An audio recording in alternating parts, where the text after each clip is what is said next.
selanjutnya. Nah, di dasar hukumnya juga mungkin ada ini ya Mas Karti ya, ada perubahan istilah ya dalam bela pengadaan ini. Kalau kita melihat dari surat keputusan deputi ini, bela pengadaan itu sudah berubah nama ini, sepertinya menjadi toko daring. Seperti di sistem juga sudah berubah ya, menjadi namanya menjadi toko daring. Kalau kita lihat di sini melalui keputusan deputi ini udah jelas untuk metode pembelian langsungnya itu sampai 50 juta dan menggunakan metode negosiasi untuk transaksi paling banyak 200 juta. Di atas 200 juta itu bisa juga dilakukan dengan permintaan penawar. Nah, kalau begini menjadi mungkin transaksi yang sudah pernah kita lakukan masih yang di paling banyak 50 juta, yang masih sampai 200 juta sih belum ada sepertinya. Jadi masih pengadaan yang kecil-kecil aja ini yang di dalam pengadaan Kemendagri melalui toko daring ya sekarang ininya namanya. Nah, ini mungkin dasar hukumnya Bapak Ibu. Jadi ada jenis baru ini dari LHPP melalui keputusan deputi dalam monitoring evaluasi dan pengembangan sistem informasi tahun 2022 nomor 129. Ini karena kalau melihat ininya di menimbangnya itu karena masih progresnya masih lambat ini kalau dalam eksekusi melalui bela pengadaan itu, makanya dipercepat keluarlah keputusan deputi ini. Ini selanjutnya mungkin saya sharingnya nggak banyak ini Mas Karti ya. Mungkin Bapak Ibu juga sudah lebih banyak ilmunya daripada saya. Nah, ini mungkin gambaran umum aja yang ada di toko daring dan atau bela pengadaan yang namanya bela pengadaan itu. Nah, ini yang pengadaan itu yang kebutuhan rutin. Jadi sepanjang tahun ya inilah yang operasional lah ya, operasional kantor seperti TK, makan minum dan peralatan kantor, dan mungkin komputer supply dan lain-lain. Mungkin itu yang banyak dilakukan di melalui toko daring ini. Kedua itu nilai kecil, volumenya banyak ini yang seperti yang sudah kita lakukan ya, kayak ATK itu kan di tiap kegiatan pasti ada melekat ATK-nya. Itu kita lakukan maksimalkan sekarang melalui toko daring. Selanjutnya ini upaya-upaya yang kami lakukan. Jadi sebenarnya pelaksanaan bela pengadaan ini di kami juga baru sebenarnya. Jadi mulai tahun 2021 itu karena ada titik baliknya di Kemendagri ini, karena waktu itu kan pelaksanaan melalui bela pengadaan itu menjadi salah satu indikator penilaian TKP, indeks tata kelola pengadaan barang jasa itu salah satunya ini. Jadi waktu tahun 2020 kalau nggak salah itu untuk realisasi belanja bela pengadaan di Kemendagri itu masih nol. Nah, ini yang memecut kami juga, yang kami melakukan upaya-upaya untuk bela pengadaan ini biar bisa jalan. Bagaimana caranya ya? Salah satunya kami terbitkan dengan surat edaran Sekjen pada 24 Juni 2021 itu kami terbitkan surat edaran untuk di komponen di Kemendagri itu agar melaksanakan belanja-belanja rutin yang tadi yang nilainya kecil-kecil itu dilakukan melalui bela pengadaan yang selama ini masih manual, kami minta dialihkan melalui bela pengadaan. Nah, ini dari periode 24 Juni 2021 itu memang realisasinya masih kecil. Nah, terus lanjut selang setahun lah itu ya, selang setahun itu masih kecil memang realisasinya. Sampai akhir 2021 di 2022 kami upayakan lagi melalui surat sekjen lagi, dan itu di surat sekjen yang kedua itu kami berikan ultimatum kepada komponen di Kemendagri itu harus melaksanakan melalui bela pengadaan mulai 1 April. Jadi 1 April itu harus wajib sudah melakukan belanja melalui bela pengadaan. Nah, ini dengan surat sakti ini untuk internal kami ya. Kalau untuk surat dari sekjen agak lumayan sakti, jadi teman-teman di komponen itu sudah mulai tersentil untuk didorong untuk melakukan belanja di bela pengadaan. Nah, salah satu upaya kami juga, jadi bukan cuma kami mengeluarkan surat edaran dari aturannya itu. Jadi kami melakukan sosialisasi juga bagaimana cara untuk melakukan belanja melalui bela pengadaan itu. Jadi ada beberapa kali kami lakukan itu, kami juga sosialisasi mengundang dari marketplace-nya. Nah, marketplace ini yang di Kemendagri ini, jujur aja belum semua marketplace yang ada di bela pengadaan itu kami gunakan semua. Jadi yang sudah pernah kami gunakan itu baru beberapa aja, seperti buka pengadaan. Satu ini ada Mbak Arta juga nih di buka pengadaan. Ini kami undang juga untuk melakukan sosialisasi kepada teman-teman komponen, itu kami lakukan juga melalui Zoom. Nah, terus dari MBIS juga kami undang juga untuk menjelaskan juga kepada teman-teman di komponen bagaimana proses bisnisnya dari masing-masing marketplace. Itu dari Grab juga kami undang, sama Indomaret yang ada itu. Baru 4 itu yang kami lakukan sosialisasi dan eksekusi di dalam belanjanya. Jadi baru 4 marketplace itu. Ya, ada beberapa kali sosialisasi yang kami lakukan kepada teman-teman di internal Kemendagri, dan hasilnya ya sekarang kami masih posisi realisasinya masih di posisi ke-12 kalau dari KLPD ya. Nah, ini tadi ada data terbaru, saya melihat ada peningkatan lagi Mas Karti tadi, jadi bahan yang saya share juga saya perbarui lagi. Tadi pagi saya melihat itu sudah ada peningkatan sekitar 200 juta lagi dalam belanjanya. Jadi yang sebelumnya saya share itu Mas Katri posisi kita di nomor 13. Nah, ini pada siang ini udah naik ke posisi 12. Jadi ada peningkatan 200 juta lagi. Sebelumnya 9,4 kalau nggak salah. Nah, itu mungkin yang posisi kami sekarang. Tapi masih ada untuk yang KL. Di atas kami itu ada Kementerian ATR BPN dan Kemendikbud, dan ada beberapa pemda yang realisasinya juga sudah besar. Jadi itu mungkin upaya-upaya kami. Jadi mungkin Bapak Ibu juga yang masih ada terkendala dari SKPD atau dari komponennya masih kecil realisasinya, ya mungkin salah satunya bisa dijadikan contoh ya, saya nggak tahu nih bisa jadi contoh atau enggak.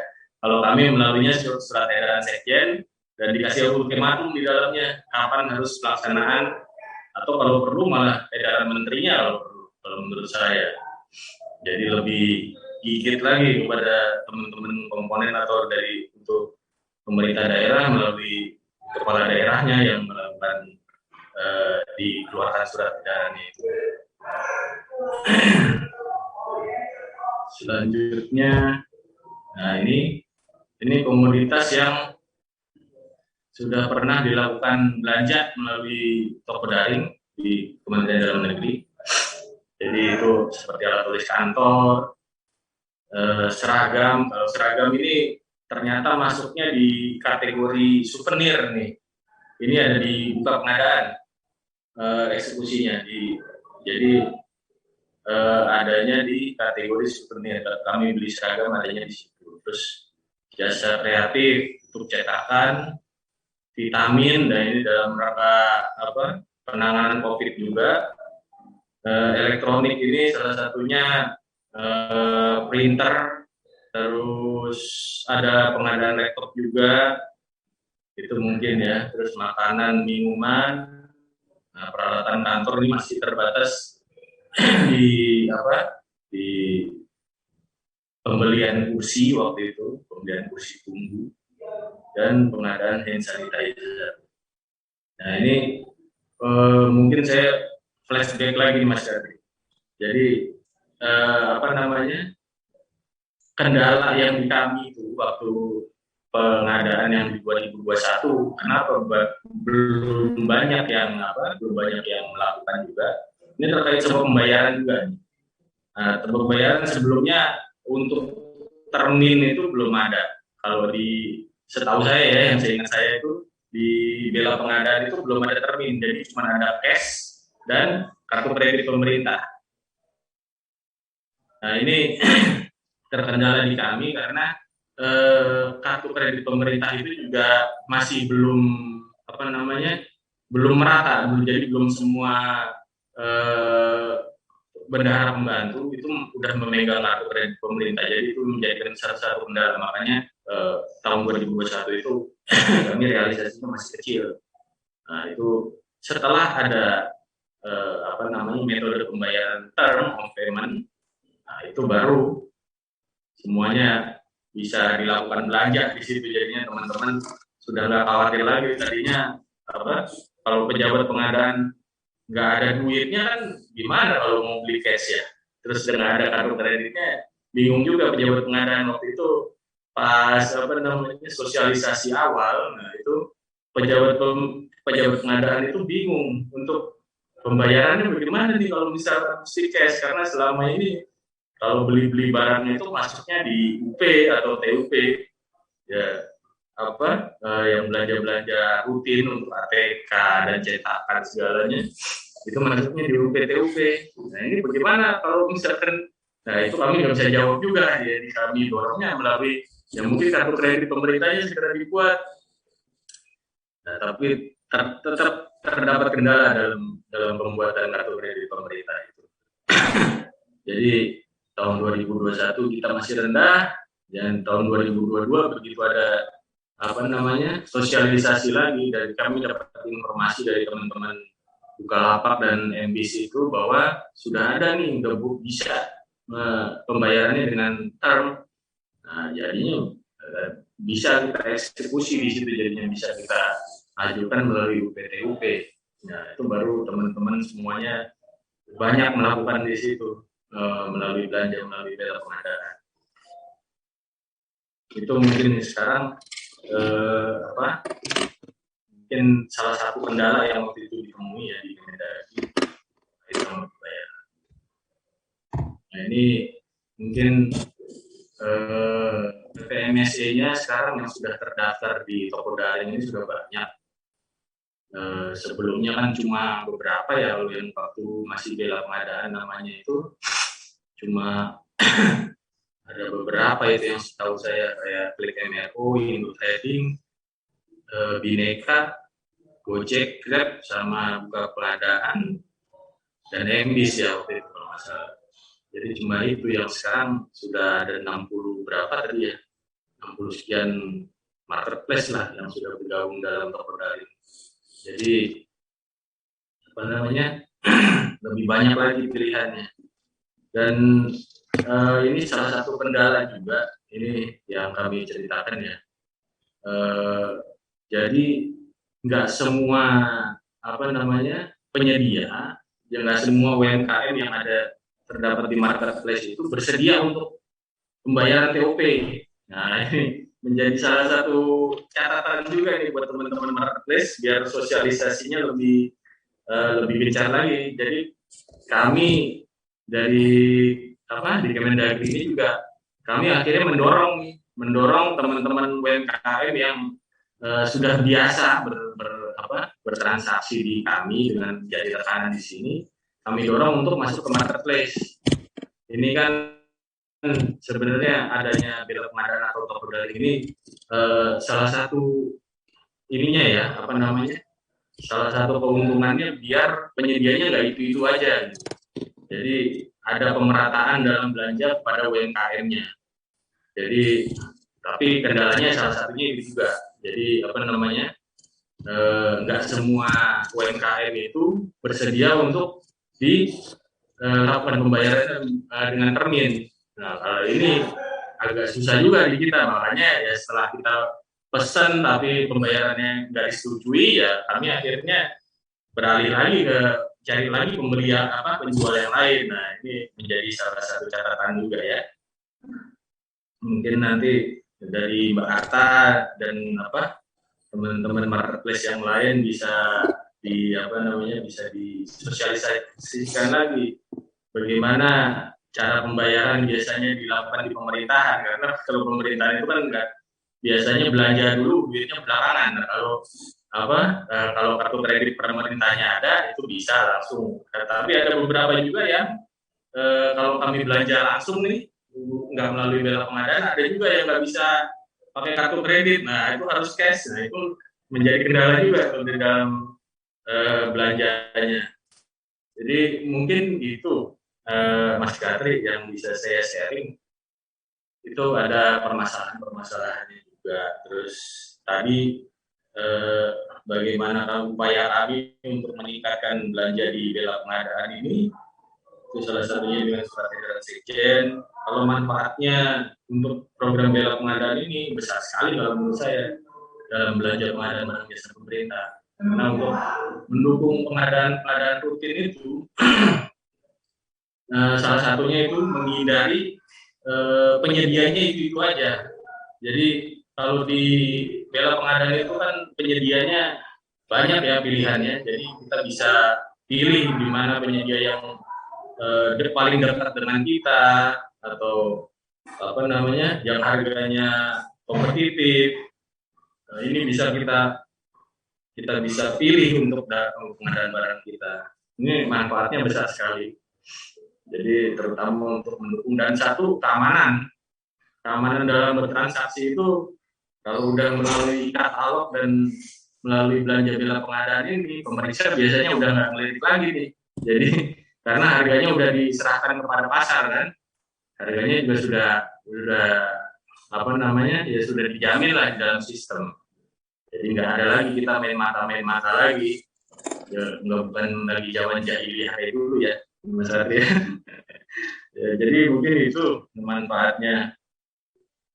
Nah, tadi apa jumlah transaksi yang sudah dilakukan di Kemendagri juga kita udah di peringkat 12, ada peningkatan untuk hari ini. Mungkin itu ya Mas Yatri yang bisa saya sharing. Mungkin kita nanti diskusi atau ada pertanyaan dari Bapak Ibu sekalian, monggo kalau bisa nanti kita diskusi aja. Baik, mungkin itu Mas Yatri, terima kasih. Kami akhiri, bila itu hidayah. Wassalamualaikum warahmatullahi wabarakatuh.